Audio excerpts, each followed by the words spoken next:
करूँगा जो नौजवानों के मसाइल हैं, ख्वाह वो स्टूडेंट्स के हवाले से हो, ख्वाह वो स्पोर्ट्स के हवाले से हो, यूथ अफेयर या यूथ इंगेजमेंट के हवाले से हो, उनको ज़रूर एड्रेस करेंगे और बोलने का मौका देना चाहिए स्पीकर साहिबान को।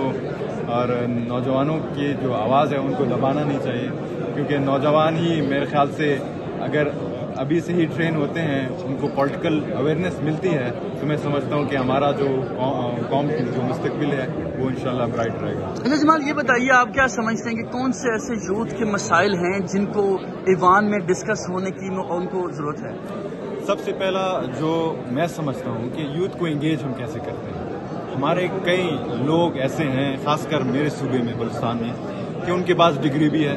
हम कहते हैं ना एजुकेशन का बड़ा मसला है, उनके पास डिग्री भी है, उन्होंने MA भी किया है, वगैरह भी किया है, लेकिन उनके पास जॉब नहीं है। लेकिन दूसरी तरफ अगर आप देखें, हुकूमत के पास इतने वसाइल नहीं है कि वो हर एक को जॉब प्रोवाइड कर सके। तो कहने का मकसद ये है कि यूथ अवेयरनेस, उनका जो माइंडसेट है उसको बदलना क्या है।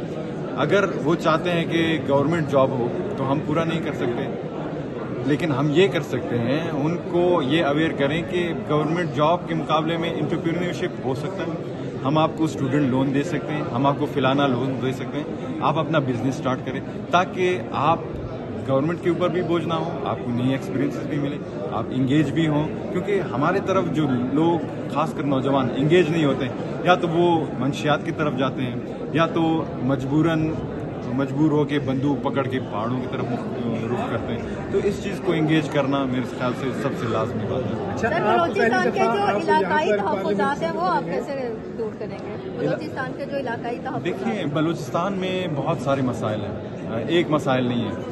जैसे मैंने अर्ज़ किया, एजुकेशन का बड़ा मसाइल है, नौजवानों का बड़ा मसाइल है, लेकिन हमें समझना चाहिए कि हम सब पार्लिमान, अगर आप वो ऐवान में जाके पूछें 300 लोगों से कि क्या प्रॉब्लम्स है, सब कहते हैं एजुकेशन वगैरह, लेकिन कोई ये नहीं कहेगा कि हम इसको एड्रेस कैसे करेंगे। सबसे पहला काम ये होना चाहिए कि सोल्यूशन ओरिएंटेड अप्रोच होना चाहिए। हमें पता होना चाहिए कि एजुकेशन ठीक है, एक प्रॉब्लम है, एड्रेस कैसे करेंगे, किस स्टेप्स को एड्रेस करेंगे। अगर आप शॉर्ट स्टेप एड्रेस नहीं कर सकते, फिर आप बड़े प्रॉब्लम की तरफ क्यों कूद रहे हैं। अगर आपका छोटा प्रॉब्लम, अब आपका जो स्ट्रक्चर है अभी तक, रूट आपका अभी तक है, तो आप प्रॉब्लम कभी हल नहीं कर सकते।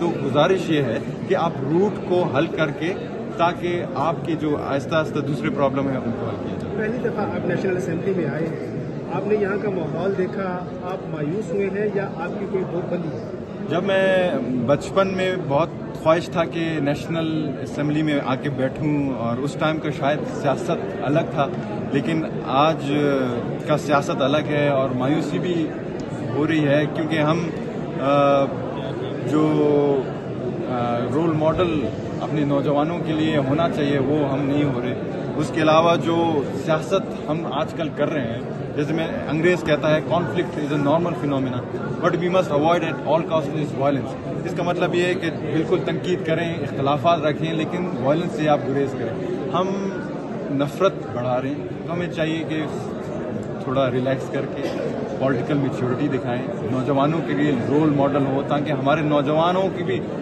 आगे आना चाहिए ना। अगर मैं एक बंदे को देखता हूँ जिंदाबाद मुर्दाबाद, हम तंग आ गए। मैं एज अ नौजवान खुद मैं तंग आ गया हूँ जिंदाबाद मुर्दाबाद की सियासत से। मैं आगे बढ़ना चाहता हूँ, मैं पॉजिटिव सियासत करना चाहता हूँ, पॉजिटिव क्रिटिसाइज करना चाहता हूँ, ठीक है, लेकिन जिंदाबाद मुर्दाबाद की सियासत की को लॉन्गिटिविटी नहीं है। मुल्क की तामीर और तरक्की के लिए आपके जहन में क्या क्या इकदाम हैं, क्या आप तजियात या क्या आप लेके आए हैं रोल जहन में कि ये आप करना? देखिए जी, जो जिस सूबे से मैं बिलोंग करता हूँ, मैं समझता हूँ कि एग्रीकल्चर का बड़ा पोटेंशियल है उसमें, लाइफ स्टॉक का बड़ा पोटेंशियल है इसमें, लेकिन हमें वो जो एग्रीकल्चर वेज हैं, क्योंकि हमारे तरफ पानी का कमी है, हमें वो चैनल, अभी तक हम चैनल फार्मिंग करते हैं, तो ड्रिप इरिगेशन की तरफ हमें बढ़ना चाहिए, इसकी अवेयरनेस हमारे पास कम है। दूसरी तरफ हम एक ऐसे मुल्क में रहते हैं, खासकर ऐसे सूबे में रहते हैं कि हमें पीस एंड कॉन्फ्लिक्ट स्टडीज़ की ज़रूरत है।